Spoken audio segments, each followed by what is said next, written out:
Dan untuk membahas hal ini kami sudah bergabung bersama dengan pengamat sosial Devi Rahmawati. Selamat siang Mbak Devi. Mbak Devi sudah mencoba MRT Mbak Devi?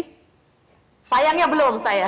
Sayangnya belum. Oke, Mbak Devi, tapi kalau Anda melihat perilaku-perilaku seperti yang tadi disampaikan di informasi sebelumnya, ini mengapa Mbak kurang sosialisasi atau memang sudah menjadi budaya ataupun habit masyarakat dalam menggunakan transportasi umum? Ya, pertama kita perlu memahami bahwa kehadiran MRT ini menjadi sebuah fenomena yang luar biasa bagi bangsa ini. Ini menjadi sesuatu yang akhirnya memiliki daya pikat yang besar, sehingga semua orang ingin melihat seperti apakah wujud dari MRT yang menjadi kebanggaan baru Indonesia. Nah, ketika kemudian mereka ke sana, ada 3 hal yang kemudian mereka lakukan. Satu, MRT ini telah memiliki fungsi sosial. Pertama adalah sebagai tempat wisata baru. Sehingga tidak heran kalau kemudian perilakunya mengikuti motivasinya karena ingin menjadikan MRT sebagai tempat tujuan wisata. Lalu kedua adalah memang ini perlu sebuah edukasi yang membutuhkan stamina kesabaran, karena dalam konteks negara maju sekalipun untuk merubah perilaku-perilaku ketaatan dan keadaban itu bahkan lebih dari 50 tahun. Yang artinya para aparat perlu dengan disiplin untuk terus mengingatkan, bukan kemudian mendiskreditkan. Karena memang banyak orang yang kemudian jangankan naik MRT. Indonesia jangan Anda bayangkan hanya Jakarta. Kita begitu luas.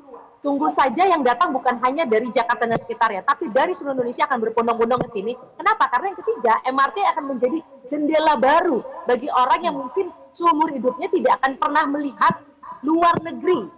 Nah, sehingga ketika mereka ke sana, mereka merasa ini adalah sebuah representasi baru yang kemudian mereka tidak paham bahwa mengikuti kehadiran mereka ada aturan-aturan yang harus disesuaikan. Nah, oleh karenanya, disinilah pentingnya sosialisasi yang begitu ketat dan petunjuk-penunjuk yang detail.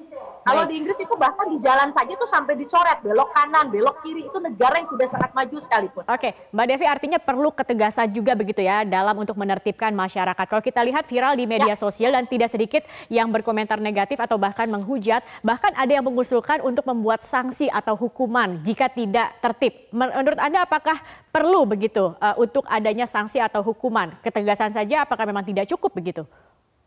Ya, sanksi itu mungkin, tapi artinya sanksinya bukan kemudian sanksi yang misalnya satu, sanksi fisik, artinya pengusiran misalnya. Lalu kedua, misalnya sanksi dana yang begitu besar, tentu saja tidak. Tapi memang perlu ada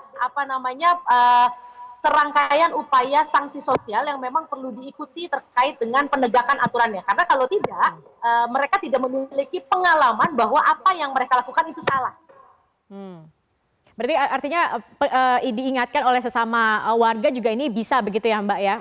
Nah, menurut saya diingatkan sama warga akan sangat sulit dan tidak tepat. Kenapa? Karena akan muncul unsur subjektivitas. Karena orang akan merasa bahwa, oh Anda tidak suka dengan saya ya.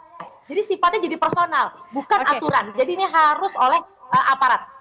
Aparat yang memang berwenang begitu. Mbak Devi, kemudian kalau menurut Anda, ini memang sulit begitu ya untuk mengubah peradaban ataupun kebiasaan. Dibutuhkan waktu, tadi bahkan Anda katakan bisa 50 tahun lebih.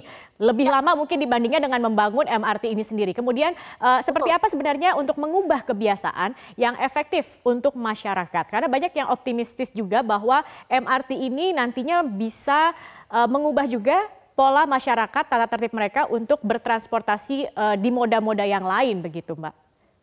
Ya, kultural itu bisa dirubah dengan struktural. Artinya aturan main yang ketat itu saya yakin akan membuat orang akan berubah. Sederhana, ketika kita ke negara tetangga, kita tahu flushing toilet saja itu diatur, bahkan ada dendanya.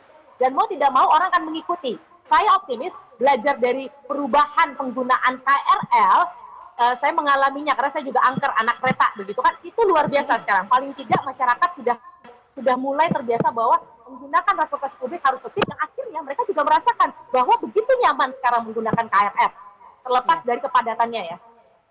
Baik. Kita harapkan Mbak Devi ke depannya juga dengan euforia begitu ya, memiliki sebuah transportasi yang sangat modern. Ini juga bisa perlahan tapi pasti mengubah juga berperilaku cara menggunakan transportasi yang bisa memberikan kenyamanan bagi semua penggunanya. Terima kasih sudah berbagi bersama kami di Metro Siang Mbak Devi.